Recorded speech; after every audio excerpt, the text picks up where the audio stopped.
Y ahí estamos, parece. Sí, ahí ya me dice que estamos en vivo. ¿Estamos? Buenísimo. Listo, estamos en vivo. Perfecto. ¿Cómo andan todos? Bienvenidos a un nuevo stream en este jueves. En este jueves que queremos acompañarlos antes del viernes, a pesar de la gente ya va saliendo. Pero les tenemos esta vez un stream distinto con unos grandes invitados que, bueno, muchos ya los conocen de hace años, desde que tenían el programa en TeleV1. Y bueno, nosotros también los conocemos también hace muchos años, precisamente también por TeleV1. Esta vez nos va a acompañar Lucas Carena y Pablo Davoli del programa La Brújula, que ahora volvieron a empezar independientemente en YouTube. ¿Cómo andan, chicos? ¿Cómo te va? ¿Qué decís? ¿Cómo andás, Ezequiel? ¿Cómo te va, Juan Martín? Todo bien, por Muy ¿Cómo bien, les suerte. va? muy bien, muy bien. Todo bien, Muy por suerte. contentos. Y de volvernos a reunir después de tanto tiempo, no sé cuándo fue la... creo que fue en el programa de Giorgio que habías estado, Lucas, con Juanma también. Sí, Hace bastante también. me acuerdo, el 11 de marzo del 2020. Todavía Ujú. podíamos estar libremente, pero ya se veía venir todo lo que tuvimos que sufrir, ¿no? Claro, claro. Pre-pandemia, una reunión pre-pandemia. Exactamente, que justamente me acuerdo el momento exacto que estamos ahí justamente con Giorgio Sofos y Lucas hablando, y estaban dando en la tele que ya saben cuál, Ujú. la que rige todo, le dio nombre a lo que estamos viviendo. Ujú. El nombre ahí es la fecha de estreno fue. Es verdad. Sí, es verdad, porque aparte está ahí subido como para repostear uno de los videos y claro, están todos sin esos divisores de plástico espantosos que ponen, que no tienen ningún tipo de sentido más que para, ¿cómo se dice? Una cosa de hipocondríaca más que nada. Que te lo pones ahí, te crees que Sí, te es va a cierto. servir de algo. Pero algo que, bueno, ya que empezamos con esa parte, yo creo que algo de justamente uno de los temas que vamos a tratar, que bueno, se imaginan cuál es porque está en el título, está en la portada y en el título, vamos a hablar de transhumanismo y después vamos a ir moviéndonos en los temas. Que algo que a mí me habían dicho es esto, ¿se puede considerar una persona que no puede respirar, no puede escuchar y no puede ver un ser humano? Una persona que va con esto, los auriculares y mirando el celular así por la calle, realmente, ¿hasta qué punto puede ser considerado humano? Entonces, ¿ya estamos viendo un transhumanismo en la sociedad actual? Sabés que Lucas y yo no somos ninguno de los dos tímidos para hablar, así que nos vamos a turnar. Lucas, arranca vos, tranquilo, después yo te sigo. Bueno, gracias. Sí, es un tema que hay mucha tela para cortar, efectivamente. Ya Marshall McLuhan, que es un autor, un erudito y profesor de origen canadiense, Herbert Marshall McLuhan, hablaba de que las tecnologías se iban a convertir como en una extensión de nuestros sentidos, Claro, van a poder amplificar nuestras capacidades. De hecho, ya ver la radio, hablarle a un micrófono y llegar a millones de personas, es que tu voz está siendo de alguna manera amplificada. No solamente en volumen, sino en extensión en el sentido de formar una red, superar las barreras de la distancia, es decir, nuestro aparato fonador ya no es el elemento que llega al oído, ¿no?, humano, sino que está mediado, está mediatizado. Cuando hablamos de medio, hablamos de que hay algo que se interpone en el medio, ¿no?, entre el claro, receptor y el emisor de un mensaje. Entonces ya, de alguna manera, McLuhan anticipaba que la tecnología en la aldea global, que era este futuro todo conectado, iba a tener esa posibilidad. Hoy, si yo le pregunto a la gente que nos está viendo quiénes recuerdan su propio número de teléfono, más de uno vacilaría, porque todo está agendado. Eh, Antes, cuando nosotros éramos, por lo menos Pablo y yo, que éramos chicos, nos teníamos que memorizar los teléfonos Sí, fijos de memoria y vos tenías el teléfono de tu casa, el teléfono de tu amigo, y era un teléfono por familia. Hoy ya uno no tiene un teléfono en la mano, tiene un dispositivo móvil que es cámara, que es agenda, que es app con la que haces transacciones bancarias. Es decir, hay un sinnúmero de cosas que potencian tus habilidades. Y yo, contestando a tu pregunta, Ezequiel, no me atrevería a decir que eso es transhumanismo todavía, en tanto y en cuanto la tecnología, es verdad que la tecnología cuando cambia nuestros hábitos de conducta, cuando la tecnología cambia nuestra forma de pensar, cuando nos hace dependientes, ¿no? Porque la tecnología nos hace dependientes, se abren nuevas formas de, si se quiere, de modelos antropológicos. Ya Giovanni Sartori, ¿no? Un filósofo italiano, pensaba en el Homo videns cuando se refería a la cultura de la imagen, ¿no? Claro. Después del Homo sapiens vinieron otros, vino el Homo economicus, ya en la época en que Carlos Marx se escribía telegramas y hablaba de la miseria de la filosofía, criticando a Proudhon, a un anarquista francés. Hablaba prácticamente de que la economía política iba a sustituir a la filosofía, el Homo economicus era lo que se venía en el siglo XIX. Claro. Y hoy tenemos, hay un libro que es bestseller de un autor de origen israelí, Yuval Noah Harari, el Homo Deus, un nuevo tipo antropológico de un hombre que juega a ser Dios. Yo creo que ahí recién, cuando el hombre se pone a competir con ciertas potestades que estaban reservadas exclusivamente a una voluntad que estaba sobre el orden natural, ahí es donde hablamos de transhumanismo. Es decir, no toda revolución tecnológica es revolución industrial, es decir, porque revolución industrial es cuando se cambian los procesos productivos, la forma de explotar la naturaleza, y no toda revolución industrial es necesariamente transhumanista. Creo que sí, o sea, a ver, no usar un teléfono, la disfunción narcotizante, como decía Merton, de la utilización de la tecnología, es decir, estar en un estado de hipnosis mirando una pantalla de videojuego o escuchando música medio enajenado del mundo que te rodea, creo que presenta una problemática a ser estudiada, a ser analizada. El exceso de conectividad puede ser un tema a discutir, pero creo que para hablar de transhumanismo hay que hablar de un nuevo modelo antropológico, ¿no? Y en este libro, bien digo, Harari define en sentido amplio como una nueva religión que se avecina, porque él la define como todo conjunto de normas de conducta humana garantizado por una autoridad suprahumana, lo cual a su vez puede lograrse por vía sobrenatural o por vía natural, es decir, una ley de la naturaleza. En ese punto él distingue, física cuántica no es religión, porque no derivan de ahí juicios morales en la física, tampoco las reglas que rigen al ajedrez, que pueden modificar nuestra conducta mientras se desenvuelve el juego, pero no dicta reglas que de alguna manera hagan nuestra forma o regulen nuestra forma de convivir entre personas. La religión, como la define en sentido amplio, es cuando ese código de conducta nos atraviesa a todos. ¿Cuándo para mí hay transhumanismo? Cuando hay quienes juegan a sustituir esa voluntad, ese orden natural o esa voluntad supranatural, convirtiéndose en algunos, en el creador, y convirtiendo automáticamente a muchos otros, en cobayos, en objeto de experimentación. Ahí es donde está el peligro de lo que es el problema del transhumanismo. No sé si lo dije un poco sobrecargado de información en poco tiempo, pero para darte un primer pantallazo. La tecnología, bueno, en exceso es peligrosa, pero transhumanismo necesita algunos aditamentos más que, si querés, después podemos profundizar cuáles son esos elementos que hacen a la problemática del transhumanismo, ¿no? Por lo menos a mi criterio, no sé qué piensa Pablo. Devuelvo la palabra.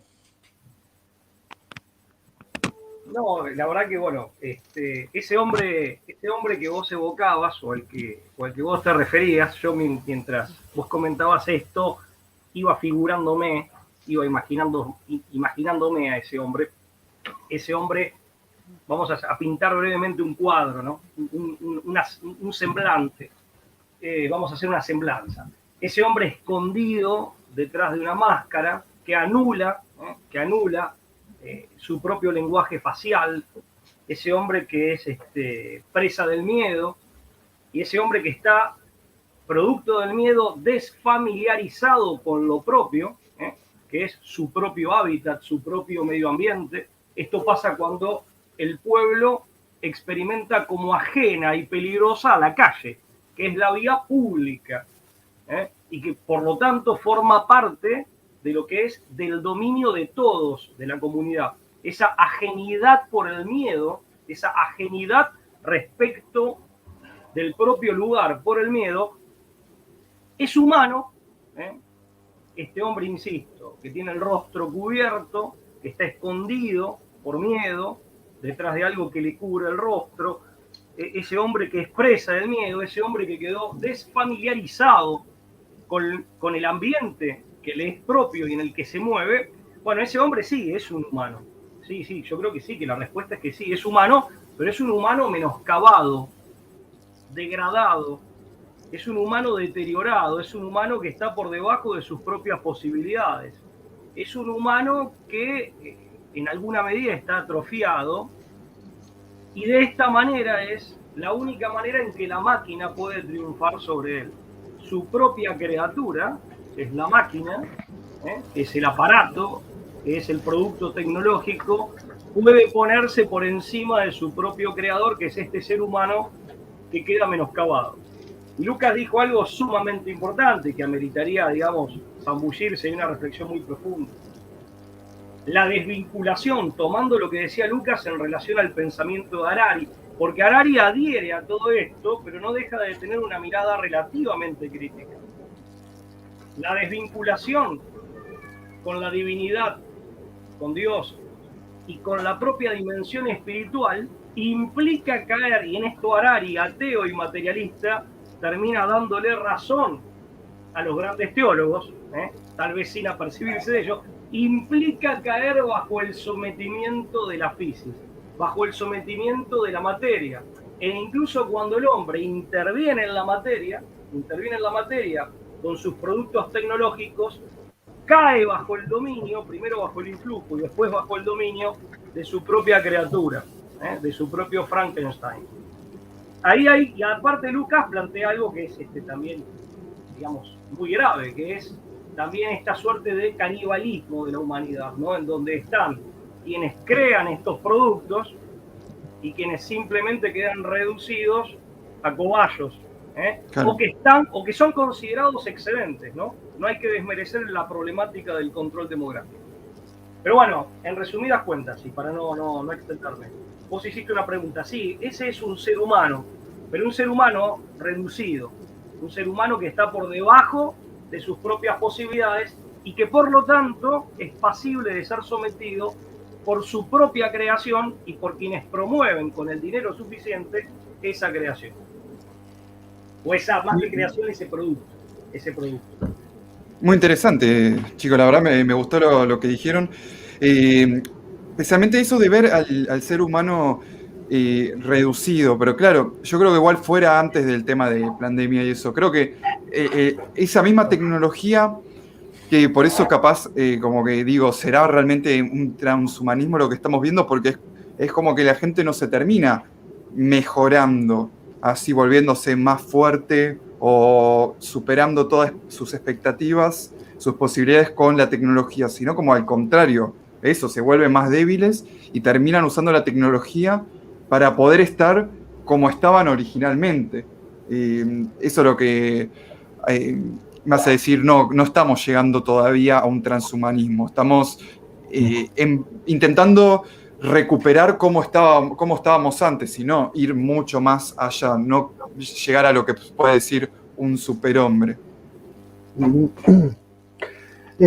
Sí, yo lo veo de esta manera. Yo creo que en la historia de la humanidad se suele dividir, por lo menos así en las cátedras, ¿no? de pensamiento filosófico, de antropología filosófica, de las universidades humanísticas, se suele pensar a un ser humano que en algún momento, un hombre arcaico, un hombre primitivo, troglodita, que se encontraba desprovisto. O sea, imaginé, arrojado en un mundo natural gobernado por una serie de leyes que va descubriendo de manera paulatina. Y acá estamos ante un panorama cosmocéntrico en donde el hombre va empezando a encontrarse con el rayo, con el trueno, cosas que probablemente no le encuentra explicación, le teme, para después pasar a un mundo teocéntrico cuando empieza a tratar de darle un sentido, ya no solamente ordenado, sino también volitivo. Es decir, hay un hecho de voluntad. En algún momento, ya sea por la revelación, por el totemismo, por la creación de una religiosidad, ese cosmos está ordenado por una voluntad similar a la nuestra, es decir, con características, llamémosle antropomórficas al principio, pero sobre todo porque hay un hecho de voluntad. Hay alguien, una voluntad creadora, infinitamente omnisciente, ¿no? Omnipresente, que tiene el poder de ordenar ese cosmos. Ahí estamos en un teocentrismo.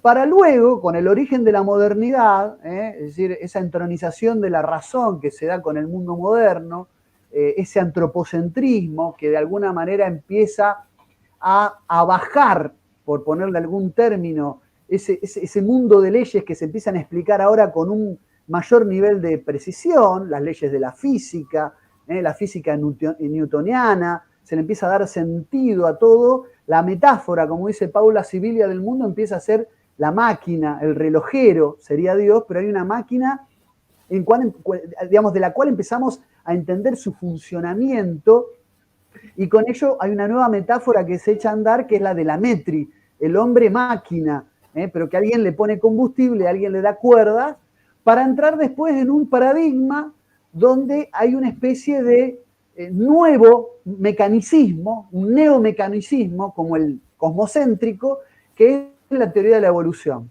Porque con la teoría de la evolución se vuelve a pensar que hay un devenir, ya sin ninguna trascendencia, sin ninguna voluntad superior, que ordena todo eso a partir de un proceso de selección natural, de supervivencia del más apto, que el hombre puede conocer y que puede inteligir, pero no todavía manipular. En todo caso, el hombre podrá sembrar, podrá explotar la tierra, podrá violentar ciertos procesos otrora naturales y acelerarlos, como por ejemplo cultivar los suelos, pero no va a poder nunca anteponerse a esos movimientos naturales espontáneos, resultado de procesos mecánicos de causalidad, procesos mecánicos de causalidad que se dan por sí mismos. La naturaleza tiene una autonomía. Con el nuevo, Paula Sibilia le llama a esto de la naturaleza digitalizada al hombre postbiológico, el hombre empieza a entender muchísimo más finamente estos procesos, empieza a dar respuesta a un montón de cuestiones con la mecanización, las revoluciones, la primera revolución industrial con la máquina a vapor, de 1760 a 1840, después empieza a gobernar la nocturnidad con la creación de la bomba incandescente sobre fines del siglo XIX, empieza a tener una gobernanza mayor sobre la naturaleza. Robert Koch en 1882 da respuesta a la tuberculosis con su famoso descubrimiento del bacilo de Koch, un médico alemán que es un poco también el padre fundador de lo que es la microbiología o la biología, la bacteriología también, o la virología, es un poco el padre de la virología. De hecho, están los famosos postulados de Koch, que hizo que sus discípulos descubrieran la solución para la lepra.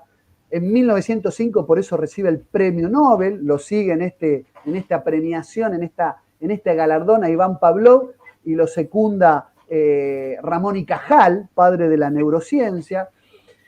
Pero la revolución de Koch hace que nosotros también gobernemos ese mundo de los microorganismos, y hago un paréntesis aparte sin nombrar nada que les traiga problemas a ustedes en su canal, deja una serie de postulados que no se han cumplido en esta situación en la que estamos, no voy a decir más, pero claro, cómo se aísla un microorganismo, pero no prometo no decir más.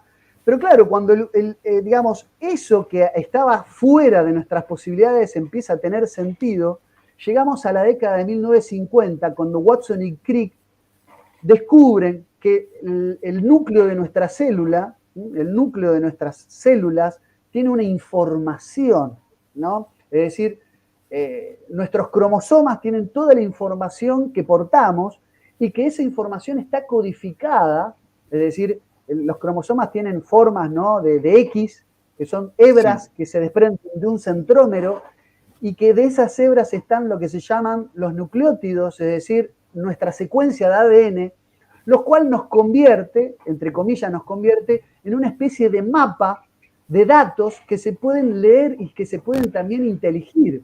Pero no solamente se pueden leer y se pueden inteligir, se pueden modificar. La tecnología empieza a descubrir que los 3.000 millones de datos que componen al genoma humano no solamente son susceptibles de ser informatizados, sino también modificados. En el año 2019 hay un grupo de investigadores del Broad Instituto de Harvard y del Instituto Tecnológico de Massachusetts que descubrieron una forma que es el Prime Editing, una forma de editar el mapa genético del genoma humano. Es decir, algo que se puede pensar como si fuera... Algo que se puede pensar como un procesador de texto, es decir, vos con la computadora vos podés procesar un texto y también podés buscar secuencias concretas de ADN de forma muy precisa, reemplazar las consecuencias de ADN editada, y esto permite corregir directamente una secuencia sin riesgo de generar mutaciones fuera de control. Y hay 75 enfermedades genéticas que hoy se están estudiando para poder corregir. Siempre los fines de esto son filantrópicos, los fines primarios, pero las potencialidades son peligrosas en tanto y en cuanto nos convertimos en un cúmulo de datos susceptibles de ser reeditados como un texto, como un Excel. ¿Me explico? Ahí es donde entramos en el transhumanismo, porque no solamente cambia la forma en que nos pensamos, sino que también forma y reedita nuestro ser para ser, en todo caso, entendido de una manera distinta, susceptible de ser reducido a mera materia, a meros datos.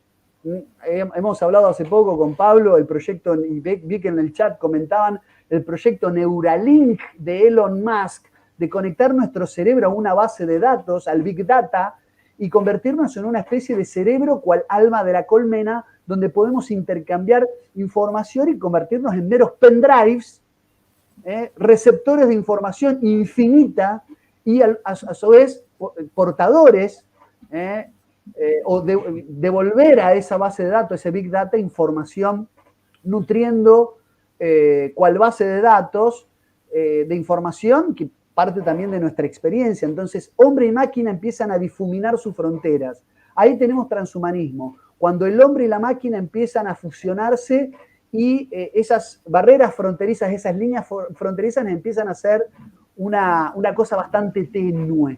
Pero claro, esto presenta un montón de desafíos antropológicos, abre una puerta a reflexionar seriamente sobre las peligrosidades de esta potencialidad y también quién está por encima de este sistema que podría el día de mañana hacernos o superinteligentes o convertir nuestras capacidades y amplificarlas de manera artificial, o también convertirnos en borregos, o también convertirnos en seres menguados desde el punto de vista de nuestro carácter absolutamente manipulables. Y esto no es ciencia ficción, esto no es ciencia ficción.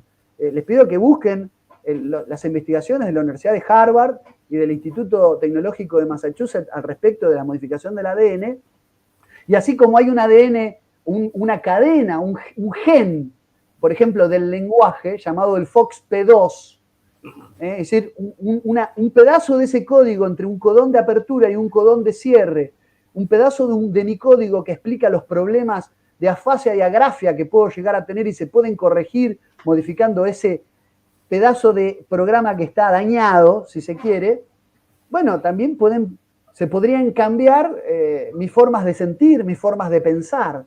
Es un tema que, si uno se lo pone a pensar con más detenimiento, genera escalofríos Y la peligrosidad de jugar con esto es implicar, bueno, quién va a estar del lado, quién se va a subir al Olimpo, y desde ahí va a digitar las futuras potencialidades del hombre, ¿no? Y quién va a quedar en el llano, siendo objeto de experimentación, si es que no lo somos ya. Y con esto me estoy dando a entender, ¿no? Por supuesto si es que no lo somos ya. Muy buena explicación. ¿Pablo? Vos sabés que el tema tiene una complejidad enorme y es grave. Es grave por los riesgos que entraña y además por las posibilidades que abre, ¿no? Por las puertas que abre. Hay 2 o 3 cosas que yo quiero señalar, digamos, a modo de complemento de lo que bien expuso Lucas. En primer lugar, y ahí aparece, digamos, un aspecto muy mundano, pero muy terrenal, pero no por eso menos peligroso, muy fácil de advertir. Tenemos un avance científico, tenemos en la modernidad y sobre todo en esta posmodernidad un proceso de avance científico y de innovación tecnológica que está atado a la dinámica del lucro. Y por lo tanto está atado o digamos, juega a favor, subordinado, en favor de determinados intereses que son materialistas y egoístas. Eso en primer lugar, ¿no? O sea, no se trata, por lo menos en términos generales, desde luego que hay honrosísimas excepciones, pero en términos generales, como proceso, no se trata de un proceso que tenga la independencia suficiente ni la, digamos, ni la genuinidad de la búsqueda científica y de la sana aspiración de innovación tecnológica que uno, digamos, esperaría. Eso en primer lugar, esa es la primera señalización. Otro aspecto más filosófico, pero no por eso menos práctico, es el siguiente. Hay que ver qué entendemos por cambio. Y acá hay que tener claro 2 cosas. La noción clásica de cambio y la noción moderna. La noción clásica de cambio nos enruta a la propia plenitud. En términos aristotélicos es descubrir nuestras propias potencias y actualizarlas, es decir, realizarlas, es decir, convertirlas en acto, efectivizarlas. ¿Se entiende? Ahora, modernamente el cambio es asumido o ha sido entendido como sustitución, y ahí aparece el transhumanismo. No es la mejora de lo humano, sino que es la sustitución de lo humano, y el transhumanismo de esta manera conduce al posthumanismo. ¿Está bien? Termina siendo una negación. Y esto es destructivo y es eminentemente utópico. Eminentemente utópico. Y fíjate que la modernidad está plagada en nombre de la razón, en nombre de la ciencia, paradójicamente, está plagada de esas utopías que son mitos artificiales de futuro, inspirados en una profunda soberbia y de una terrible torpeza, que plantean sueños que una vez aplicados o implementados terminan en graves pesadillas, en horrorosas pesadillas. Y ahí yo creo que está el punto débil del transhumanismo. O sea, mi objeción es una objeción ética, por supuesto, es una objeción, digamos, es una objeción que se plantea en el plano moral, en el plano de la distinción entre el bien y el mal, pero también es una, por la misma razón, no por razones distintas, pero por la misma razón, sino por la misma razón, es una objeción en el plano del ser. Si es utópico, va a pasar lo mismo que con todas las utopías, va a terminar en pesadilla, porque va a ser un intento vano de sustituir la realidad, que va a apelar a cualquier medio y va a estar dispuesto a pagar cualquier costo con tal de establecerse para finalmente, después de dejar el tendal de todos esos efectos adversos, y acá la expresión también es más que pertinente, para finalmente encontrar contraproducencia, o terminar derivando en contraproducencia. Por eso digo, desde el punto de vista filosófico, pero que queden claro, esto es muy práctico al mismo tiempo. Si se trata de aplicar el conocimiento científico y la innovación tecnológica para mejorar al hombre en el sentido de pasar nuestras potencias al acto, de que nuestro ser se realice y se exprese más plenamente, todo bien, está perfecto. Si se trata de la sustitución de lo humano, va a terminar en desastre. Va a intentar imponerse a toda costa, va a ser un desastre en el camino y va a terminar en desastre. Y eso, por eso hablamos de utopía. Esa es una distinción. Entonces, es la segunda distinción que quería hacer. Y después hay que tener cuidado. A ver, es cierto, lo que dijo Lucas, hay mucha tela para cortar ahí, pero es cierto que nuestra estructura, nuestra constitución, no solo estructura, porque la estructura es forma, ¿no? Nuestra constitución génica o genética, que tiene básicamente dos grandes partes, ADN y ARN, que dialogan entre sí, ¿correcto? Esa es nuestra estructura, y no solo estructura, es constitución génica o genética. Es cierto que es mensaje, esto es verdad, pero es un aspecto, no dejamos de ser realidades orgánicas. Ojo con el abuso de la metáfora. Lógicamente, Lucas hizo bien en referirse a las interpretaciones correctas, pero hay gente, digamos, hay autores que abusan de esto, que es solo un aspecto, y lo convierten en metafórico sin siquiera advertirle al que escucha de que en lo que tiene de absolutizado es metafórico, en lo que tiene de absolutizado. En ese aspecto en el que sí somos mensaje y somos información, hay que plantearse de quién somos mensaje. Somos mensaje hecho carne, por así decir. Somos mensaje vivo del propio creador, que es nuestro, como se dice en inglés, que es muy elocuente, de nuestro maker. Claro. Bueno, entonces, y ahí también quiero rescatar el concepto de logos, que Lucas también lo mencionó al momento de hablar, de hecho partido de ahí, ¿no? O sea, advertir de que hay un orden inteligente e inteligible, coherente, consistente, armónico, al menos potencialmente y por principio, y de ese orden formamos parte nosotros. Ahora, siendo sujetos libres, dotados de razón y de libre albedrío, nosotros podemos actuar en favor de ese orden, cumpliendo con el mandato co-creador en términos bíblicos, y perfeccionarlo en el sentido de aprovechar todas sus potencialidades y las nuestras, las que encontramos en nosotros mismos, para llegar a una plenitud, o podemos destruirlo. Y el mal, precisamente, en su insustancialidad, el mal, ¿cómo opera? Como desorden, como desfiguración, como deformación y finalmente ruina.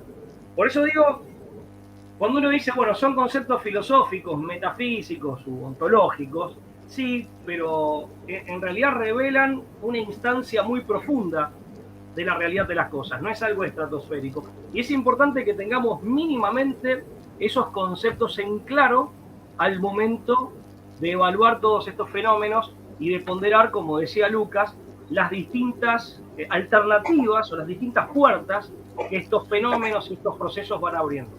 Una última cosa que lo dejo planteado, porque mientras vamos hablando yo voy anotando cosas que se me ocurren y esto no lo anoté. Hay un autor, y tengo miedo que se me olvide, hay un autor que se llama Guérin de Roussel, Guillermo de Guérin de Roussel, que hace un análisis más bien teológico de este tipo de fenómenos, si bien falleció ya hace unos años, ¿no? De origen francés, argentino, y él decía que nuestra época era la época del saber puramente técnico, que es un saber tenebroso y que necesariamente estaba al servicio de un proyecto totalitario. Eso lo advierte él en los años 50, en los años 60. Por eso el predominio de la técnica, cosa que también advirtió Heidegger, por ejemplo, el dominio de la técnica, pero una técnica que, al no tener principios metafísicos, ni estar iluminada por verdades metafísicas, ni tampoco tener principios morales, precisamente por la ausencia de esa comprensión más profunda de la realidad, que es la metafísica, termina necesariamente al servicio de la voracidad de poder, y por lo tanto al servicio de algún proyecto. Esa voracidad de poder sistematizada cuaja en un proyecto totalitario que hoy tiene la posibilidad de ser tecnocráticamente global y que está alimentado por la alta finanza. Es la era del saber tenebroso, que en el fondo, bueno, Guérin de Roussel, que era un autor cristiano, esto lo aclaramos, lo vincula directamente en lo político con el Leviatán. Y desde el punto de vista teológico dice, lo que inspira todo esto es el diablo. No es que esté mal la técnica en sí, el problema es la técnica, y más específicamente la tecnología, desvinculada de las verdades metafísicas y por lo tanto ajena a todo principio moral. ¿Juanma? Yo, bueno, increíble escucharlos a ambos, mucho conocimiento junto. Y yo estaba pensando mientras ambos hablaban que, a diferencia de lo que puede mucha gente creer, o sea, o por lo menos idealizar lo que sería el transhumanismo como un hombre físicamente conectado a una máquina y que no podría vivir sin ella, o por lo menos hacer varias actividades sin ella. Yo pienso que a día de hoy ya está siendo más que el hombre conectado a una máquina, sino la máquina conectándose al hombre con las inteligencias artificiales, ¿no? Que ya un poquito, aunque sea, lo estuvieron nombrando, porque la inteligencia artificial aprende del ser humano, no es el humano adaptándose a la máquina adaptando al ser humano, y combina el razonamiento del ser humano y lo potencia con la perfección o casi perfección y la precisión y el gran potencial que tienen las máquinas. De hecho, bueno, lo pregunto así, si no ya dejo que sigan exponiendo. No sé si capaz estarán al tanto, yo me enteré hace muy poco, la verdad tengo que reconocerlo.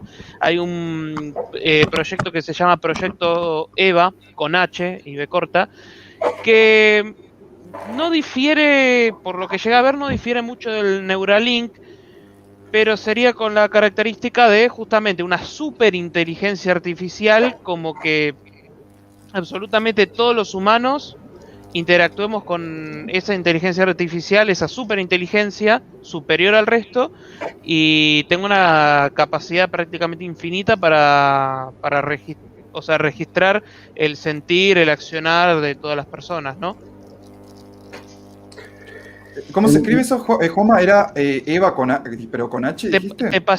Te pasé un link. Ah, listo, perfecto, así lo pongo en Dale. pantalla. Muy interesante lo que plantea Juan Martín. Yo creo que, para ser del todo honesto, planteó dos cosas que a mí me preocupan. Hay un doble proceso.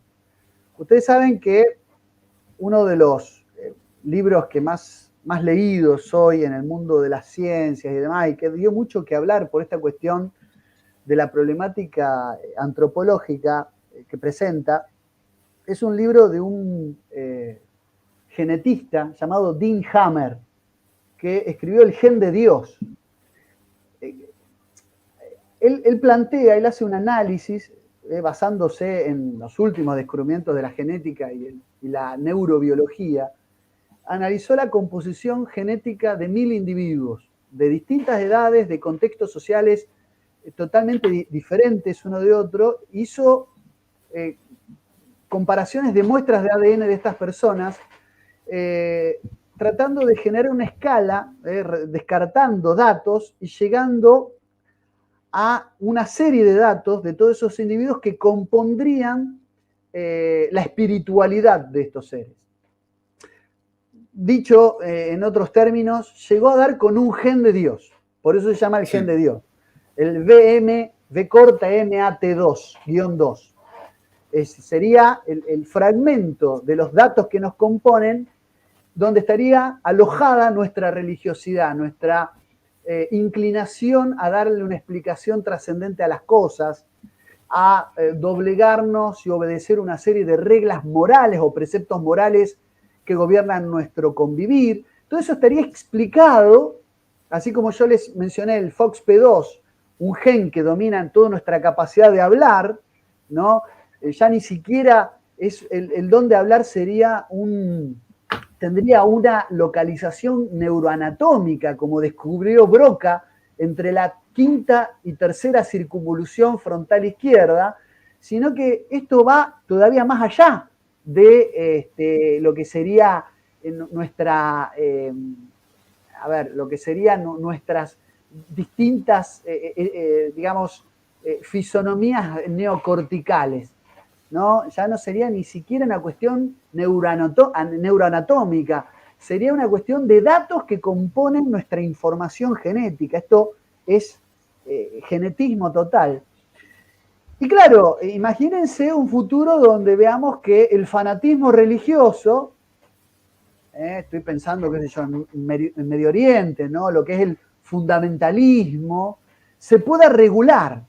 Un nuevo modelo antropológico donde se exterminen las creencias extremas, personas que se puedan inmolar por una causa.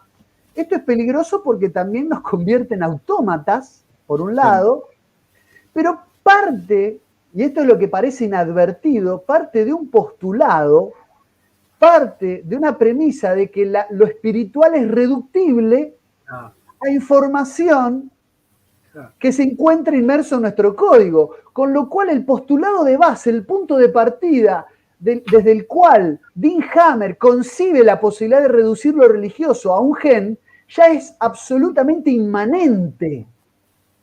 O sea, hay una despreciación de lo divino absoluta. Es decir, el hombre del mundo clásico gozaba de la sabiduría de convivir con un orden mistérico, como escribió Emilio Comar, orden y misterio. Es decir, tenía la sabiduría de no querer gobernarlo todo, de que había cosas que trascendían, iban más allá de la posibilidad de explicarse, y esto no lo hacía un tonto, un ignoto, un neófito respecto de la vida. Al contrario, tenía dominio de aquello que consideraba que tenía que tener dominio y se convertía en un ser contemplativo de aquellos fenómenos que no necesariamente tenía que gobernar, me refiero a gobernar a una gobernanza intelectiva.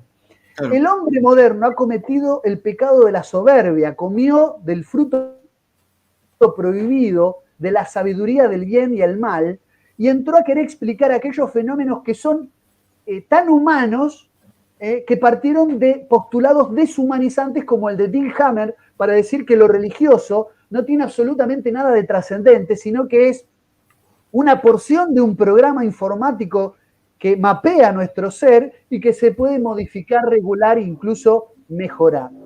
Por otro lado, lo que plantea Juan Martín es lo que es el machine learning. Es decir, hay una parte de la inteligencia artificial que va camino a mejorar y perfeccionar lo que llaman los algoritmos abiertos o algoritmos inteligentes.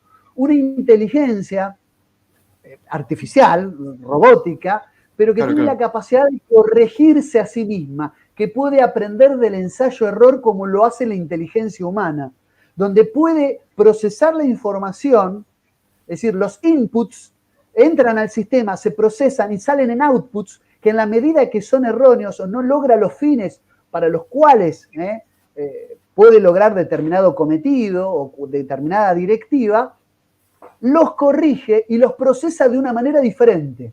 Es decir, tiene la capacidad de procesar ya de una manera diferente la información y no como el antiguo autómata del que estábamos acostumbrados, ¿no? Entonces, mientras que lo humano se deprecia, la tecnología, se llama la robótica y la inteligencia, la inteligencia artificial está alcanzando nuestras formas de procesar cognitivamente la información, incluso superándola. ¿Por qué? Porque la inteligencia, la inteligencia artificial no se fatiga, puede estar procesando datos durante horas, tiene la misma capacidad multitasking de procesar la información, solo que puede estar haciéndolo de manera interrumpida, sin distraerse, sin tomarse descansos. Entonces, tenemos como una especie de homologación, y ahí es donde aparece lo transhumano, entre un hombre que ha abandonado cualquier posibilidad de pensarse como resultado de elementos que están ordenados desde un orden mistérico, valga la redundancia, ordenados desde un orden, digo, valga la redundancia, mistérico, algo que está por encima de este plano terreno, profano, pero al mismo tiempo busca, y acá está el problema de lo sustitutivo, generar una inteligencia, es decir, una inteligencia que es solamente intelectiva, nunca es sabiduría, será, a lo sumo podrá alcanzar un grado más o menos humano de erudición, pero nunca de sabiduría profunda, en la cual la máquina y el hombre, uno se tiene que depreciar y el otro tiene que más o menos homologar los procesos y hasta superar procesos intelecto-cognitivos, como si nosotros nos redujéramos a eso. Ahí empiezan esos vasos vinculantes y lo del proyecto EVA estaría destinado a generar una fusión total, la megamente, por eso hablábamos del alma de la colmena. Es decir, las abejas, como lo estudió Benveniste, no tienen un comportamiento inteligente si las estudiamos aisladamente. Ahora, el panal tiene sus propios códigos, y se organizan las abejas de una manera tal que parece que hay una inteligencia que las gobierna y las ordena de manera exterior. La abeja, por ejemplo, que vuela dibujando ochos en el aire, anunciando el peligro al resto de las abejas. Esto es a lo que se está empujando esta forma de entender, esta nueva visión antropológica del Homo Deus, que es preocupante. Ahí tenés el proyecto Tesla Bot, ¿no? También de Elon Musk, ¿no? Un ser que va a poder trabajar y sustituir al trabajo aburrido, rutinario, incluso peligroso del ser humano, al que le hemos dedicado un programa con Pablo. Y necesariamente en esta necesidad de generar lo transhumanístico, algo tiene que bajar y algo tiene que subir. Hay que homologar procesos que formaban parte de realidades totalmente ajenas. El hombre y la máquina, en alguna instancia, siempre creímos y supusimos eran paradigmas inconmensurables. Para poder conectar al hombre a la máquina, no solamente hay que pensar a la máquina como un hombre, y con esto termino, sino pensar al hombre como una máquina, como una computadora, como un cúmulo de datos formateables. Y ahí es donde está el peligro de lo trans.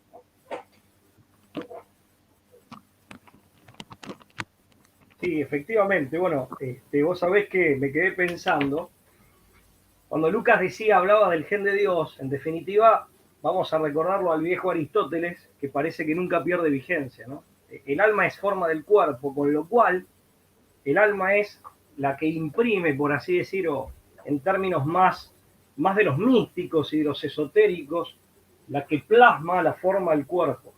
De hecho, nuestra religiosidad, como bien apuntaba Lucas, no es reductible, ni tampoco tiene por causa principal al famoso gen de Dios.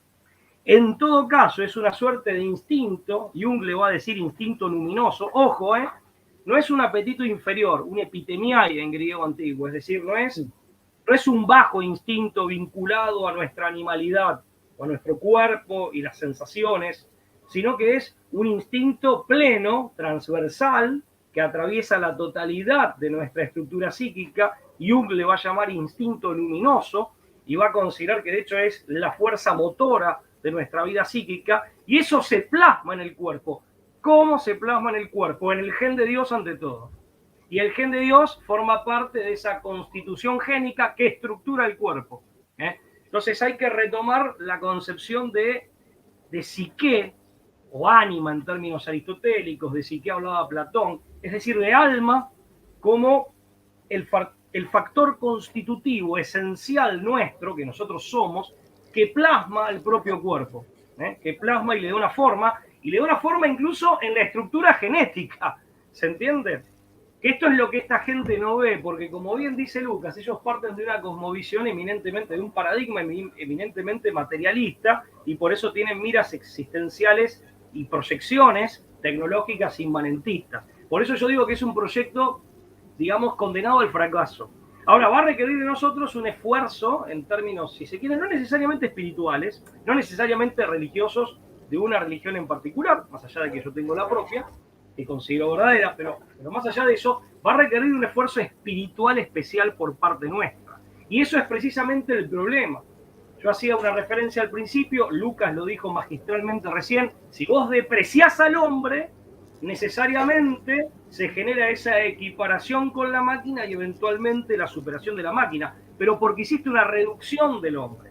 Y fíjate que hay una reducción incluso del concepto de conciencia, que eso Harari, si bien es un promotor del transhumanismo y es un hombre que patea para ese sector, él lo advierte y lo dice con mucha honestidad, en 21 lecciones para el siglo XXI, lecciones para el siglo XXI, en donde él plantea que definitivamente dice, bueno, la conciencia es verdad que no es reductible a, digamos, a la inteligencia tal como la conciben los transhumanistas. Es una concepción en donde primero la mente ha sido reducida al cerebro y el sistema neurológico, y la inteligencia ha sido reducida al procesamiento de información, y a la propia información procesada. Eso aparece, por ejemplo. Entonces Harari advierte que ahí conceptualmente, él dice, bueno, la conciencia no tenemos ninguna... A ver, y acá lo cito a Jung en contra de Harari. Jung dice, nuestra primera evidencia es la conciencia. Nuestra primera evidencia vivencial, experimental, existencial de todo hombre es la propia conciencia. Harari ahí lo pone en duda, pero porque lo quiere poner en duda, pero advierte, tiene la honestidad intelectual de decir la conciencia o eso que llaman conciencia, que él pone en duda, pero que evidentemente al escribir sus libros utiliza y hace operar, no es reductible, advierte decir, bueno, ese concepto no es reductible al cerebro y al procesamiento de información como una funcionalidad, una función propia del cerebro. Y también es cierto una cosa, respecto de la inteligencia artificial, como es un paradigma materialista, reduce la psique a su propio hardware, que sería el cerebro y el sistema neurológico. Reduce la inteligencia y la conciencia al procesamiento de información. Y reduce todo a lo cuantitativo. La inteligencia artificial, ¿cómo trabajan los algoritmos? Solamente sobre la base de las realidades cuantitativas, pero ahí se parte de otra concepción filosófica errada, que reduce las realidades espirituales que no son cuantificables, son eminentemente cualitativas, las reduce a lo cualitativo. Claro. Pero esto es algo que viene de antes. Ahí yo no leo bien los comentarios porque pasan rápido y no tengo mis anteojos puestos, pero ahí detecté uno que hablaba de que esto viene de antes, y claro que viene de antes. Esta, digamos, por ejemplo, este materialismo, desde ya que viene de antes, ya tiene siglos, y en el caso de, digamos, de esta reducción de la realidad a sus aspectos puramente cuantitativos, que está en consonancia con ese materialismo, desde luego que ya tiene siglos. Nosotros con Lucas, incluso en el libro La Guerra Invisible y en muchos programas, es como que todo el tiempo sale y termina siendo una ocasión propicia para denunciar eso. Y acá, haciendo una nueva reflexión más de orden, si se quiere, espiritual y, digamos, más allá de lo natural, hay que decir que siempre se dice que el diablo es el mono de Dios y que por lo tanto el mal no es en su insubstancialidad, y esto está en Platón también, en su insubstancialidad, no es más que deformación del ser. El ser por sí mismo y en sí mismo es bueno. Claro. El ser es bueno. El mal es la desorganización, la deformación, el desvío. El desvío y el mal mayúsculo, ¿cuál es? La inversión, la cruz invertida. No es algo nuevo, es la cruz invertida, ¿no? Para ponerle un símbolo, ¿no? Un símbolo religioso y verlo. Y acá pasa exactamente lo mismo. El mal tiene ese carácter farsesco, ese carácter berreta. Si vemos esto del procesamiento de información como imagen de la inteligencia humana, es una imagen berreta, es una imagen farsesca de la inteligencia humana, pero nuestro mundo ya viene padeciendo esto. Desde el momento en que se estandarizaron, por ejemplo, se estandarizaron con los jingles, los procesos de creación musical, se murió la creación musical.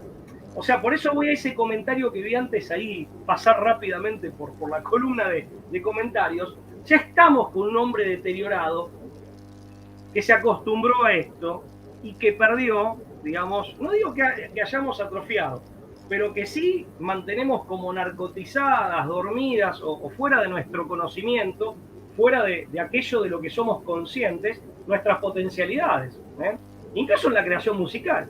Claro, es muy fácil que la máquina le compita en música al hombre si no está Mozart y está, no sé, el reggaetón, que aparte es música enlatada, más allá de si a alguno le gusta y la disfruta, que está perfecto, pero no es una gran creación artística, no es un destello de creatividad, está claro que es música enlatada, es música prefabricada, justamente elaborada a partir de determinados procesos estandarizados y fácilmente automatizables.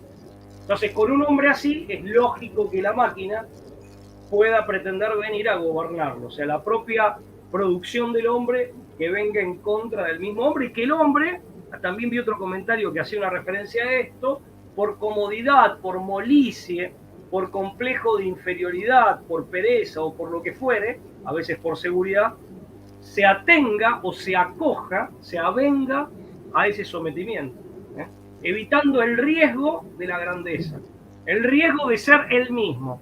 Para el que le gusta el metal argentino, de ser vos, ¿no? Evocando la canción de Almafuerte, ese vos. Bueno, ese es el sentido profundo de esa canción, por lo menos en mi modesta opinión, ¿no? En el sentido de desplegar las propias potencias para convertirte en la mejor versión de vos mismo, como decía un chiste de Mafalda años atrás, ¿no? La mejor versión de vos mismo. Esto implica todo un riesgo y todo un trabajo de decisión y de posible error. Así que bueno, eso era lo que quería, digamos, a grandes rasgos comentar. Y también hay un tema que quería traerlo a colación respecto al transhumanismo, que tiene también que ver con la pandemia y todo. El hecho de que, obviamente siempre por cuestiones de YouTube, porque ellos tienen su negocio farmacéutico y por eso te borran los videos, por el hecho de que si uno tiene, esta vieja pregunta, si uno tiene un barco y le cambias la madera, le cambias las velas, le cambias el timón y le cambias el ancla, no era exactamente así, pero más o menos, ¿ustedes me entienden? ¿Sigue siendo el mismo barco? Y eso es una buena pregunta. Y eso yo un poco lo estoy relacionando con algo que veo en internet, que se está hablando mucho, que te dicen, ahora tu propio sistema inmunológico te lo van a vender como una suscripción de Netflix.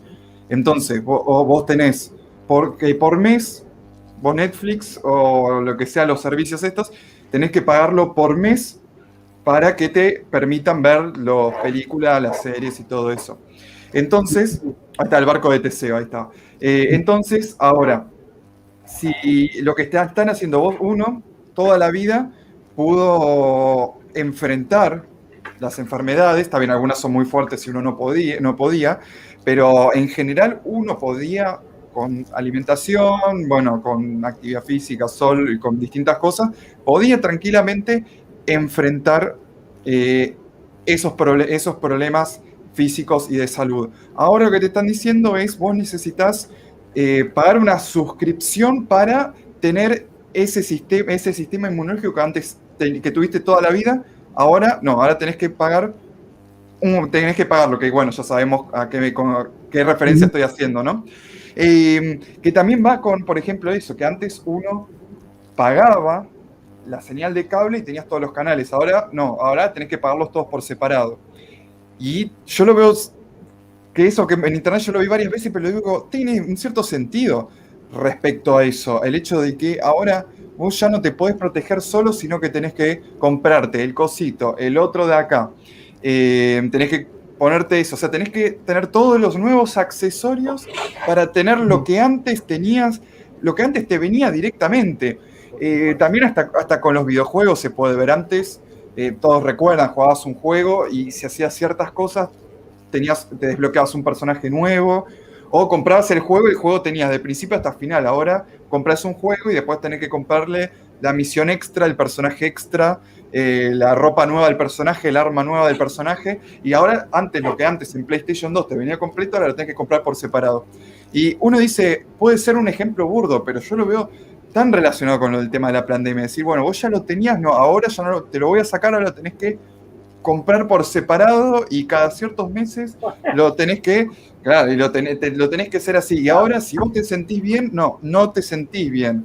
Tenés que, aparte, consumir un test que te diga si vos realmente estás bien. Y yo lo veo eso, como que justo lo que ustedes estaban diciendo de cómo el ser humano se va volviendo más débil, está degradado. Y yo creo que esto lo ha degradado más, diciéndote, ya ni siquiera lo que vos crees es real. O sea, vos te podés sentir perfecto, pero en verdad vos no estás perfecto, vos estás mal y todavía te falta. Que es un poco lo que viene del marketing. A ver, esto vuelvo a tirar el chivo de que ya mi libro ya está terminado, próximamente vamos viendo. Bueno, Lucas, lo sabés, que te agradezco ahí por todos los consejos. Respecto a eso, de cómo te van, vos no podés ser alguien, vos tenés que tener, bueno, tu celular o tu iPhone. Yo más que nada lo relaciono más por el hecho de que todos los productos de Apple son casi como una tribu urbana, de que que tenés que tener todos los productos de Apple, y pasa lo mismo. O sea, vos no, ahora ya aparte te quieren exiliar de la sociedad. Si vos no sos un consumidor, te tienen que exiliar de la sociedad. Y también se puede relacionar con el transhumanismo, imagínate que en unos años, si vos no tenés un aumento, imagínate un brazo robot o lo que sea, también vamos a la ciencia ficción, pero se puede dar porque los desarrollos existen. Decirte, vos no sos parte de la nueva sociedad transhumanista. Había un juego que se llama Deus Ex, que esto lo planteaba también. Después está este juego Cyberpunk, que bueno, lo hizo de forma muy mediocre, pero bueno, existe esto. De ir quitándole al ser humano lo que tiene para ir convirtiéndolo en algo supuestamente nuevo, pero que en verdad ellos te lo están promocionando como que te vas volviendo más fuerte, pero también va lo que ustedes dijeron, en verdad el ser humano con este transhumanismo no se está volviendo más fuerte, al contrario, está intentando recuperar lo que antes tenía, con lo que antes ya venía completamente. Es lo mismo por eso que ahora los bebés cuando nacen les corten un brazo. Y sí o sí vos después le tengas que estar actualizando. ¿Sabes qué película tenía esto? La película Robots, ¿se acuerdan? No me acuerdo si era de DreamWorks. Me parece que sí. Bueno, y los robots no podían De crecer. Pixar creo que era De ese, Pixar sí. era.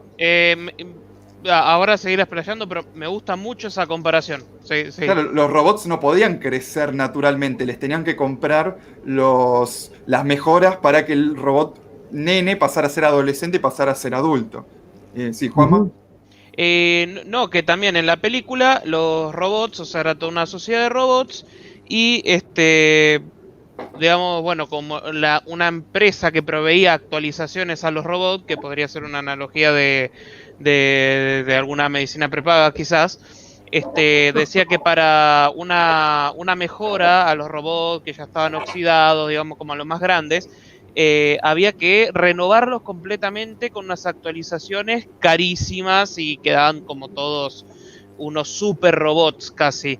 En cambio de el protagonista, que hacía era como un médico, o sea, en el mundo de robots un mecánico, que reparaba a todos los robots con algún problema, con algún brazo oxidado, algún brazo que no andaba, lo arreglaba todo por su cuenta y bueno, nada, eso, es el protagonista queriendo arreglar todo por su cuenta contra la gran empresa que quiere actualizar enteros a los robots y así lucrar.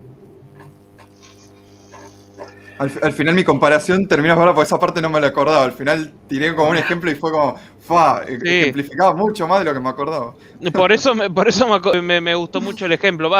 Espero no haber errado nada. Yo recuerdo que era así la película. Bueno, No, nada más eso. Muy interesante lo que están planteando.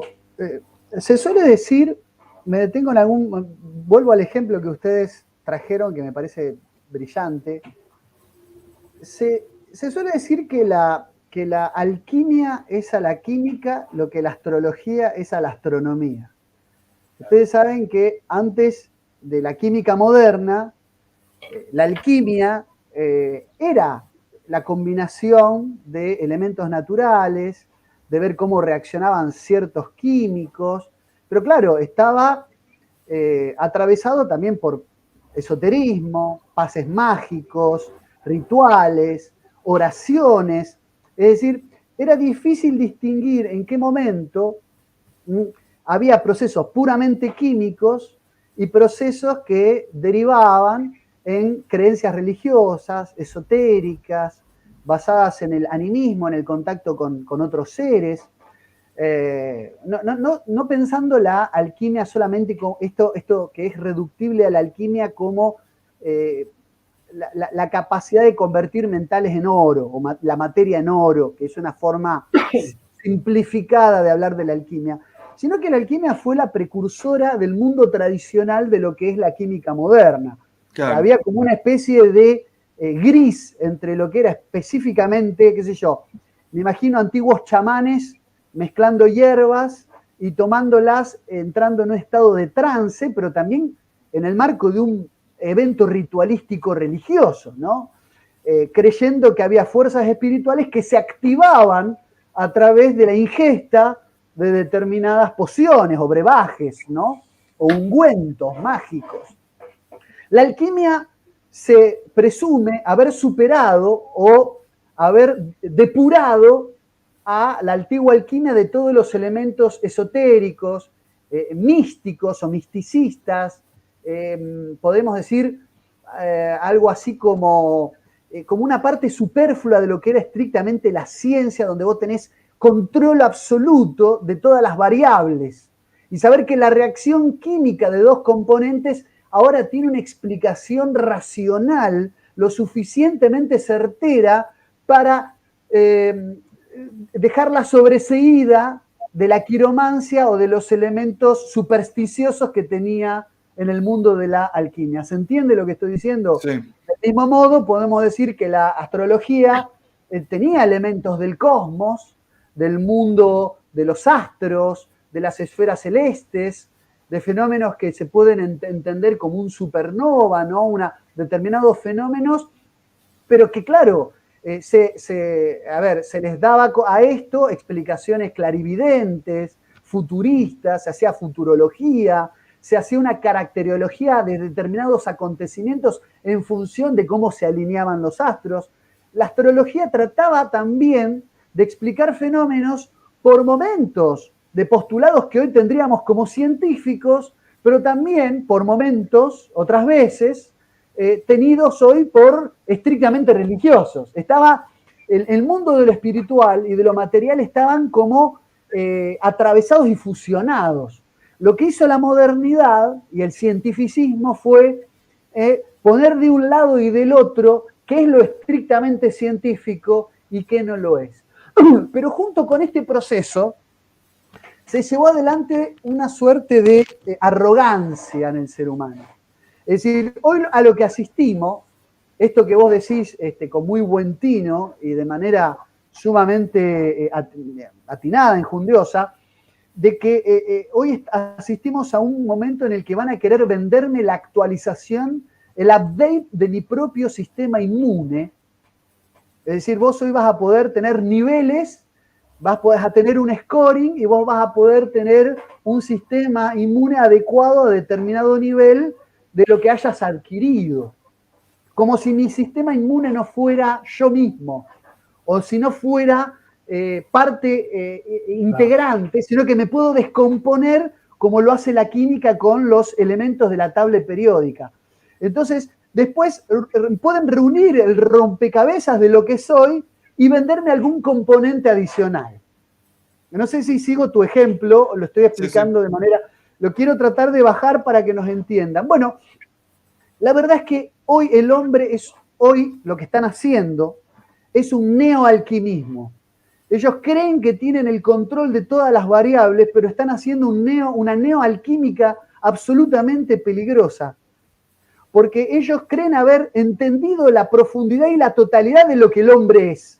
Pero para ello han tenido que recurrir a esa reducción de que tanto Pablo como yo tratamos de hablar al mismo tiempo, lo que criticábamos del Homo Deus, en tanto y en cuanto necesitan supeditar nuestra existencia, nuestro ontos, nuestro ser, a un determinado, de manera acomodaticia, a un determinado tipo antropológico para decir que tienen el control total de todas las variables, desprovistos de cualquier espíritu de trascendencia, de cualquier nivel que no se explique en el plano de los elementos que componen esas variables que están bajo el control del científico, y ahí es donde quieren transformarnos en estos programas que pueden descargarse aplicaciones, pensar a nuestra nueva composición como si fueran sistemas de suscripción. Nosotros estamos suscriptos a un sistema y vamos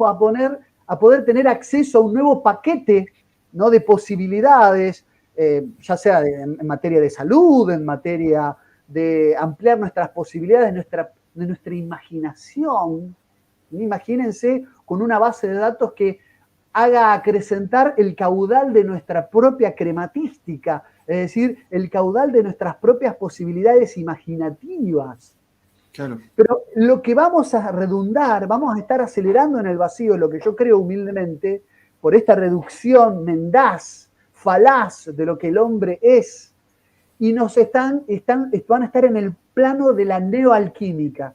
Lo que son estos tipos, la élite mundial, son neoalquimistas, están experimentando con cosas que no controlan del todo, sino que las ajustan al universo de lo que ellos creen que es la completitud y totalidad del hombre. Y esto, lamentablemente, va a tener consecuencias catastróficas. ¿Me pongo apocalíptico? Sí, me pongo apocalíptico, Porque volviendo al ejemplo del barco de Teseo, ¿no? Que llega a Creta, que mata al Minotauro, que escapa del laberinto con ayuda de Ariadna, vuelve, ¿no? Y se olvida de cambiar las velas. Vos dijiste, si le cambio las cosas al barco, el barco no es lo mismo. Le había prometido a Egeo, al rey Egeo, que volviendo a su patria, si volvía con velas blancas, quiere decir que había triunfado, pero si el barco volvía con velas negras, significaba que Teseo había perecido en su misión de matar al Minotauro. Teseo se olvida de cambiar las velas y Egeo se suicida tirándose al mar, de ahí que el mar Egeo lleva su nombre. ¿Qué quiere decir este mito? Que lo que van a hacer al final de estos tipos es traer la muerte y la destrucción, porque nos van a querer cambiar como el barco de Teseo, de manera improvisada. El hombre está jugando con elementos que en realidad desconoce. Por eso las consecuencias no van a ser sino que van a estar en un grado de pseudo alquímica, pero desprovista de cualquier respeto por lo que no se desconoce. Porque aún, por eso digo neoalquímica, porque aún la alquimia tradicional tenía respeto por lo desconocido. Convivía armónicamente con algo del orden de lo mistérico que ahora ya no. Estamos supeditados a la voluntad experimental e improvisada de un puñado de científicos mendaces al servicio de una élite mundial que juega a ser Dios, que está en el Olimpo y desde lo alto mira, ¿no? Como cual teomaquia, mira lo que está pasando en las llanuras de Ilión, en las llanuras de Troya. Se están matando todos, pero sí, nosotros lo disfrutamos desde arriba de la Torre de Marfil, ¿no? Desde la palestra, como se dice habitualmente. Espero haber sido claro y haber profundizado un poco más el ejemplo.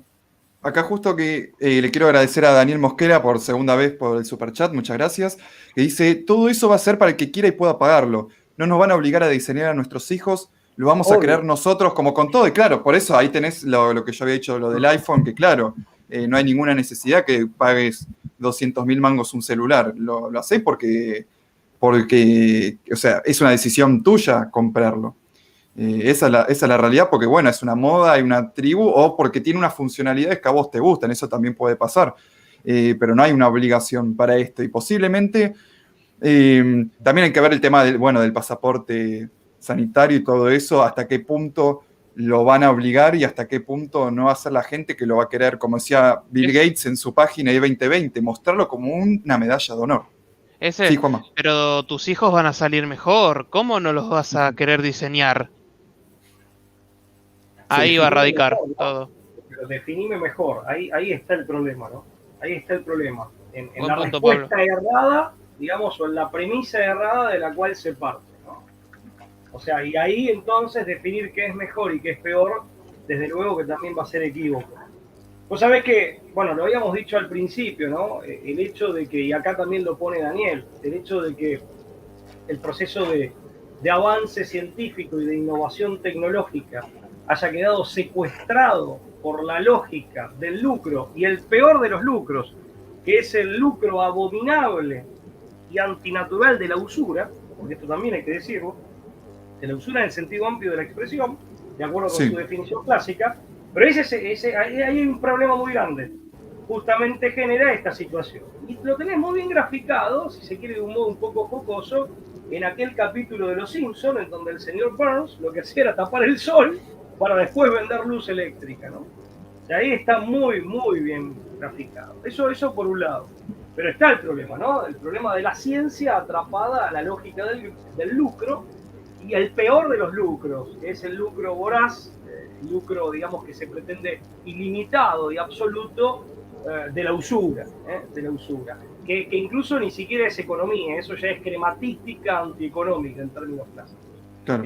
Son maniobras o negocios especulativos que lejos de generar riqueza, lejos de contribuir en modo alguno a la generación o a la producción de riqueza, lo que hacen es depreciar la riqueza trabajada por otros o la capacidad para generar riqueza de otros. Son parasitarios. Eso por un lado. El segundo punto, vemos que de distintas maneras, esto es poliédrico y vamos como orbitando y entrando desde distintos puntos siempre a las mismas grandes cuestiones, ¿no? En definitiva, lo que tenemos que pensar es, decíamos recién, ¿qué es mejor? Bueno, para eso, para responder qué es mejor, hay que saber quién soy, qué soy, quién soy Claro. y para qué existo. ¿Qué somos? Somos unión sustancial de cuerpo y alma. ¿eh?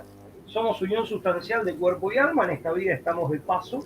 Se trata de una prueba, de cumplir con una misión y, en definitiva, al menos conforme a mi visión, de llegar a lo que José Kentenich, sacerdote alemán, el fundador del movimiento de Schoenstatt, nosotros al programa La Brújula se lo dedicamos a la Virgen de Schoenstatt, hablaba de la divinización del yo, la divinización del yo a través de Cristo, ¿no? En definitiva, lo que pasa es que ahí también los propios cristianos debieran hacerse un planteo de haber hecho en la modernidad una suerte de reducción de su propia vivencia religiosa. Esto ya estaba en San Agustín, decir, bueno, Dios se hizo hombre para que el hombre sea Dios. Uno, en definitiva, a través de la revelación divina y a través de la gracia divina, en definitiva, está llamado a participar como ser participado del ser absoluto, esto en términos aristotélicos, está llamado en esa unión con Dios a la divinización de su propio yo, pero en la unión con Dios, no claro. Por fuera. Por fuera es el deterioro, por eso es la pérdida incluso de lo que tenés de ser participado, de tu propia humanidad. Esto es muy importante tenerlo presente. Fíjense que por eso, bueno, nosotros en La Brújula lo hemos tratado una y otra vez, por eso la muerte es tabú. En un hombre que se cree emancipado y que se cree, digamos, o que se presenta a sí mismo, digamos, como un hombre, digamos, liberado de lo que, digamos, liberado de antiguas creencias religiosas, es un tipo que no puede soportar un velorio. O sea, incluso psicológicamente hablando, ¿no? Eso lo contaba un tipo que fue ateo gran parte de su vida y que muere deísta, que es Ernesto Sábato, ¿no? Cuando hablaba de que la muerte era el tabú. En una sociedad que se presenta como carente o liberada de tabúes, en rigor de verdad, está presa de un tabú atávico que no puede manejar, que ni siquiera puede expresar. Es el tabú de la muerte. Y en este caso, la emergencia sanitaria, pandemia o plandemia, o como se le quiera llamar, puso de manifiesto esto. Puso de manifiesto que hay un desmanejo emocional, intelectual y a la postre espiritual de la muerte, aún en gente que se tiene a sí misma por creyente. Y puso de manifiesto que en ese desmanejo el intento o el deseo instintivo de la mera supervivencia, y aquí se habla de un bajo instinto, que no por bajo es malo, pero sí ónticamente es jerárquicamente inferior, se colocó como un absoluto por encima de todo. Para decirlo en términos más claros, gente que reveló que está dispuesta a cualquier cosa con tal de sobrevivir. No pero eso compadecerse con la imagen que uno tiene de la ética y del heroísmo. Sí, pero fíjate que Rockefeller se hizo 6 operaciones al corazón, o sea, te das cuenta que sí, que tienen un tema de que ellos le temen a la muerte, o sea, a pesar de que ellos parezcan como que están arriba de todo. Y a ver, acá quería leer acá un superchat. También le agradezco al que mandó antes, acá Joaquín Borg. Dice, hay un video viejo en YouTube, Jaque Mate a la Humanidad, que hablaba de este plan. Ah, sí, ya lo vi, me acuerdo. Y método de control, creo que es de la Gaceta Apocalíptica. Sí, el tema que uno también tendría que ver si los tipos que, por ejemplo, del Foro Económico Mundial y todo, no van a presentar 2 ideas distintas de transhumanismo, una para ellos y otra para el resto. Porque lo más probable es que ellos tengan una que les permita vivir eternamente y a la gente común una que no le permita vivir durante mucho tiempo. Lo que pasa, Ezequiel, que ahí se vuelve a presentar lo que decíamos antes respecto del mal. El mal es algo berreta, es trucho, es remedo, para decirlo en términos más de calle, ¿no? Pero para que se entienda bien. Al carecer de sustancia propia, no es más que desfiguración o una mala imitación de lo que realmente es en sí mismo y de algo bueno. Entonces ahí pasa también, fíjate cómo te lo plantea la serie de Netflix, que es eminentemente transhumanista, que es esta serie, ahora no recuerdo el nombre, creo que se llama Black Mirror. Black Mirror. Bien. O sea, fíjate que cuando ellos plantean la inmortalidad es un remedio bastardo, barato y, como decía, trucho y berreta. Por eso decía, ojo con las alegorías o con un aspecto de la realidad que somos que queda absolutizado. Una reducción a información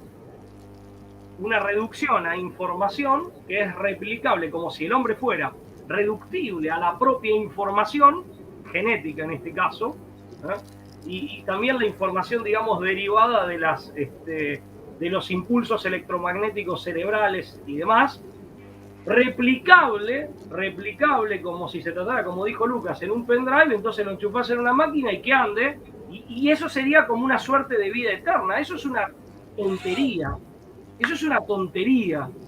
una absoluta tontería. Lo poco que tiene de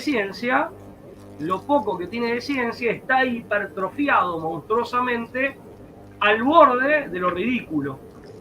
¿Por qué? Justamente ahí revela su condición, digamos, maligna en cuanto a lo que tiene de luciférico, lo que tiene de pretensión, que Lucas también hizo referencia cuando habló del árbol del bien y del mal, en cuanto a lo que tiene de soberbia, pero también mala en cuanto a lo que tiene de error, de alejamiento de la verdad, de distorsión de la verdad o de confusión respecto de la verdad. Fíjate vos que eso es una tontería, eso es algo, viene a ser una especie de remedio o de reemplazo. Volvemos al tema del cambio. ¿Qué es cambio? Si hablamos del cambio como el pase o el paso de la potencia al acto, de lo que está imperfecto a su propia plenitud, que expresa plenamente lo que es perfecto. Si hablamos de sustitución, que es como han hecho los utopistas, estamos nuevamente ante una nueva ilusión que va a fracasar, porque pretende ser sustitutiva de la realidad. De la realidad del hombre lo decíamos antes, ahora hablamos de la realidad de la inmortalidad. Y aunque vos no seas una persona religiosa, vamos a pensar que algunos de nuestros televidentes, quienes nos están acompañando en esta noche, no es una persona religiosa. Bueno, pero manejate con el concepto de existir la inmortalidad. ¿Cómo sería? ¿Cuál es el concepto de inmortalidad? Y compararlo con la tontería que te plantea Black Mirror. Y te vas a dar cuenta de que eso es una mala copia, es un pálido reflejo, como dice el Taco. Vuelve a aparecer esta idea del mal como lo berreta, lo trucho, la copia mal hecha, la copia impostora. Y por último, lo que también quería poner de manifiesto es, fíjate que cuando uno renuncia a las instancias superiores de su propio ser y renuncia a su propio destino, termina renunciando a sí mismo. Renunciando. Que el hombre tiene vocación de inmortalidad y vocación de eternidad, está claro. Pero eso es más allá de esta vida. Cuando vos lo querés trasladar a esta vida, terminás entregándote a la máquina para recibir a cambio una falsa inmortalidad. Y por supuesto, como bien dijo uno de nuestros compañeros que nos acompaña recién, encima para quienes tienen guita, ni siquiera para todos. Ni siquiera es algo que estaría abierto a todos. Entonces, ahí hay en la base errores conceptuales que son detrás de toda esa parafernalia tecnológica que tiene mucho de aspaviento y de fuego artificial. Hay errores conceptuales que son muy groseros, que son muy grotescos. Ahora, esto solamente puede cuajar porque está motorizado o promovido por un enorme poder y porque, por otro lado, del otro lado encontrás masas de gente que, como decíamos al principio, está menoscabada. Y termino con esto. Otra farsa, otra impostura de nuestra época es hablar de empoderamiento.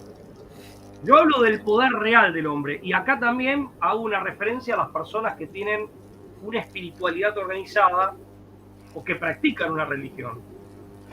El empoderamiento siempre va a ser como la dádiva externa que te asiste, o bien como vos decías, quitarte tu propio brazo o evitar fortalecerlo para recibir un brazo mecánico que puede ser hackeado por otro o se te puede retirar o puede quedar privado de la app de actualización. Claro. En rigor de verdad, lo que tiene que construir la persona y la comunidad es el poder real intrínseco de sí misma, en donde no necesita de eso. en donde no necesita. De la misma manera que alguien empoderado no es alguien al que se le da una dádiva y se le reconoce un derecho. Es aquel que ha conquistado, la voy a citar a Eva Perón, es aquel que conquistó el derecho. Es aquel que hizo de ese derecho, yo que soy abogado lo planteo en esos términos, lo convirtió en hecho concreto y efectivo, en realidad efectiva. ¿Por qué? Porque adquirió la fuerza para hacerlo, que normalmente lo hace comunitariamente, dialógicamente con otros que son sus semejantes. Acá pasa lo mismo. Esta es una especie de inmortalidad falsa, berreta, trucha, de mala calidad, muy grosera, pero encima que te la da otro, y te la da a cambio de plata, y solamente para quienes puedan pagarla, y te la puede retirar cuando quiere. Y esto trasladalo a cualquier otro aspecto de la vida, sea económico, biológico, o lo que fuere. Yo lo venía planteando en términos espirituales. Esto es muy importante, volver a centrar a la persona en sí misma, y que también la espiritualidad y la experiencia religiosa de esa persona, en el caso de practicar alguna religión en particular, sea una experiencia en donde justamente ese aproximarse y religarse, eso es religión, con el ser absoluto, y esa entrega al ser absoluto, necesariamente por sí misma implica, lo va a implicar en la eternidad, en la inmortalidad, la divinización del ser participado. Pero eso solo se logra en la entrega al ser absoluto. No se logra con la máquina. Entregarse a la máquina es renunciar a uno mismo, es exactamente lo contrario, caer en la oscuridad del deterioro, la ruina y la nada misma. Nada no, pero sí la ruina, quedar reducido a migajas. Porque es la máquina la que te mueve a vos, es renunciar a tu propia autonomía incluso. Por eso digo, ahí hay determinados conceptos que son muy básicos, que es preciso clarificar para evitar caer víctimas de ese engaño. Por aparte, las personas que tienen claro estos conceptos, y con esto termino, también, aunque le vaya mal económicamente, aunque sea despreciada por sus semejantes, y más allá de que esto es doloroso, aunque sea un incomprendido o quede marginalizado, aunque enferme o padezca una discapacidad física, y eventualmente psíquica también, igual no pierde conciencia de su propia dignidad. No se va a entregar fácilmente, ni se va a vender, ni mucho menos va a vender a otro. Ni mucho menos va a vender a otro. Excelente. Chicos, bueno, me parece que igual tocamos bastantes temas. Me gustaría saber si le quieren decir algo más al público, promocionar su canal, algún proyecto. Bueno, vamos, llevamos 1 hora y media y se me pasó realmente como si fueran 5 minutos. Lo cual es bueno, porque si se nos pasa, espero que el público se le haya pasado tan rápido como a nosotros, ¿no? Que estamos participando. Y la cantidad de gente. Consultando mucho, ¿no? Pero hubo en total 5.200 personas mirando, entre los que entran y salen, es un montón de gente. Es mucho, es mucho. Bueno, antes de un poco de contar del canal nuestro, que nos pueden seguir y demás, un agregado a todo lo que creo que Pablo dijo todos los desafíos que presentan esto. Una cuestión es que así se pudiera lograr una manipulación de los datos de manera perfecta. El hombre, el ser humano, ya sea buscando la inmortalidad, ya sea perfeccionándose, caería en una suerte de, como el uróboros, esa serpiente que se come la cola a sí misma, y caería como una especie de círculo vicioso, borrando su propia identidad. Ustedes saben que en el año 2014, digo esto nomás, un dato más, les tiro para que después lo investiguen, un genetista estadounidense llamado Jacques Cohen manipuló los genes de 15 embriones para sacar bebés con alguna mejora, evitando que sean propensos a determinadas enfermedades. Esto se hizo a razón de investigaciones que había llevado adelante el Instituto de Medicina Reproductiva y Ciencia de San Bernabé en Nueva Jersey, en Estados Unidos. A partir de esto, alguien mencionaba, digamos, que acá va a haber también como una especie de transhumanismo para los ricos. Se empezó a hablar de los bebés a la carta. algo que por ahí también deslizó Juan Martín, es decir, familias que dijeron, bueno, pero yo no solamente quiero asegurarme de que mi hijo no vaya a tener ningún problema que sé que tuvieron mis antepasados, sino que también me gustaría que mida 1,80 m, que tenga ojos verdes, qué sé yo, que se parezca a Richard Gere, no sé. Empezaron a deslizarse la posibilidad de manipular características que hasta hoy se concebían únicas, distintivas, que nos hacen ese resultado no del caos, pero sí de lo fortuito, del azar. Nosotros venimos al mundo no por obra del azar, ¿no? Pero sí por algo del orden de lo espontáneo en el buen sentido de la palabra. Es decir, dejar liberado a que nosotros seamos el resultado de eso que nos trajo, entendiendo que tenemos una función y una misión, no que somos así una mera consecuencia aleatoria, pero sí que, que tenemos algo que nos hace distintivos y que también que nos hace interesantes, en tanto que no lo que somos no fue el producto del mero diseño genético de otra persona. Amén de que las técnicas de Cohen fueron prohibidas, se estima y se denunció que al menos 50 personas en el mundo hoy tienen genes de 3 padres. Es decir, hay 50 personas en el mundo cuya composición genética no sería el de 2 personas, sus progenitores, sino que sería la mezcla de genes de 3 seres humanos. Hay 50 personas que ya tienen un ADN distinto. No sé cuánta realidad, y yo no podría demostrar cuánta veracidad hay en este dato de las 50 personas con un triple ascendente genético.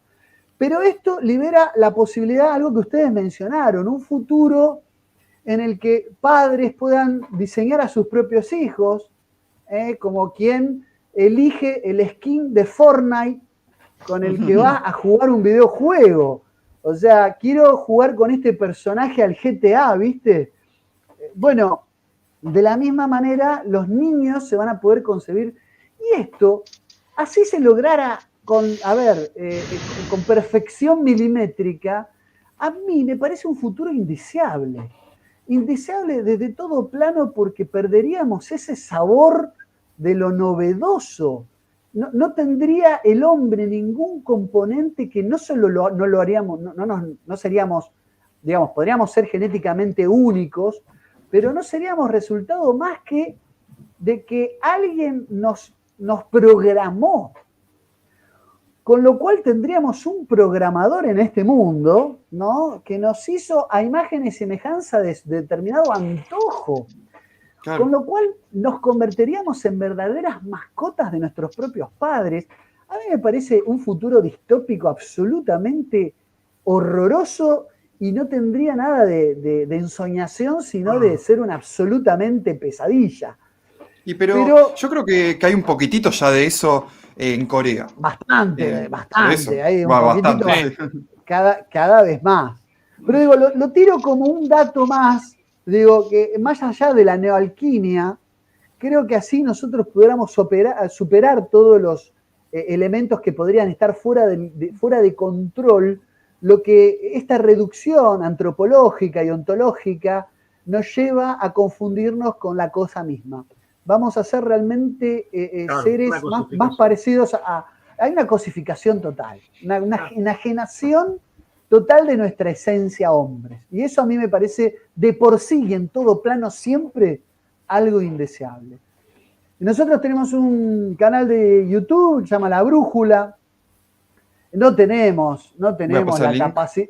Sí, y Pablo tiene un canal personal de YouTube, el mío se llama El Gibelino, suscríbanse, tenemos material de este calibre, de este tipo, y tenemos un programa quincenal que es La Brújula, que hacemos muy gustosos en el formato tradicional, pero ya no en Tele-V1. Nosotros, por supuesto, que no tenemos la capacidad que tienen Juan Martín y Ezequiel de hacer clickbait, de hacer buenos hashtags, de masificar nuestros contenidos. Nuestros contenidos son un fenómeno ahí perdido, que hay que encontrarlo, pero que siempre hemos agradecido por eso. Pero nosotros somos medios malos para el tema de las redes. tendríamos que tener un buen community manager que nos promueva un poco más, porque somos dentro de todo desconocidos. Pero bueno, esos son los canales a través de los cuales nos pueden encontrar y tenemos una página de Facebook, La Brújula, y bueno, y no mucho más. Tendríamos ahora que estábamos pensando, no lo quiero anunciar porque todavía no es una realidad, pero no estamos pensando en armar un paquete de redes un poquito más jugado y replicarnos también en Instagram, en Twitter, etcétera, etcétera. No mucho más, gente, síganos si les gustan nuestros contenidos.